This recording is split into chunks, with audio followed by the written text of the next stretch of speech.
Accueille notre journaliste BFM Business Julien Casqui pour son questionnaire. Donc c'est 10 questions en rafale 2 minutes avec un chrono. Parfait. Et on lance le chrono quand vous êtes prêts.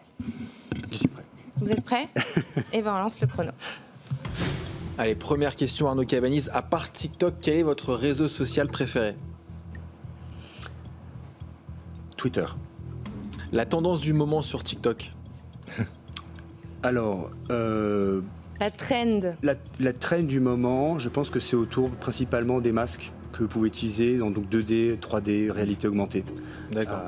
Énormément de choses qui sont partagées là-dessus. Il y en a plusieurs, donc j'en ai pas une à vous citer en particulier, mais je pense que les usages créatifs sur l'application. Netflix ou TF1? Vous regardez plutôt? Plutôt Netflix. 3 conseils pour percer sur TikTok.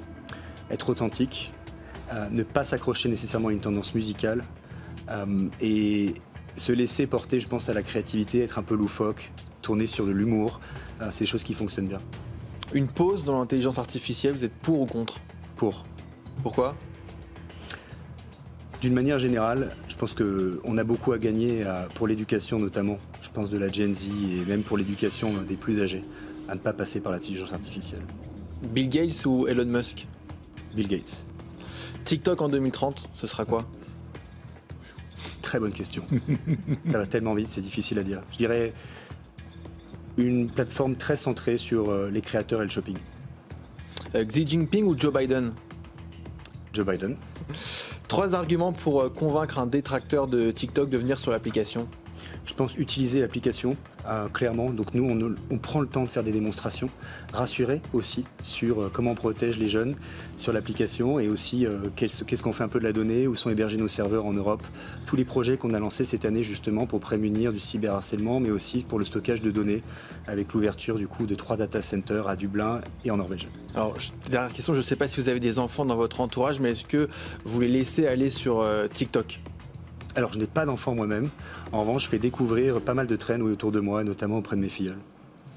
Et puis dernière question, est-ce que pendant cette interview, il y aurait une question qu'on ne vous aurait pas posée, que vous auriez aimé qu'on vous pose?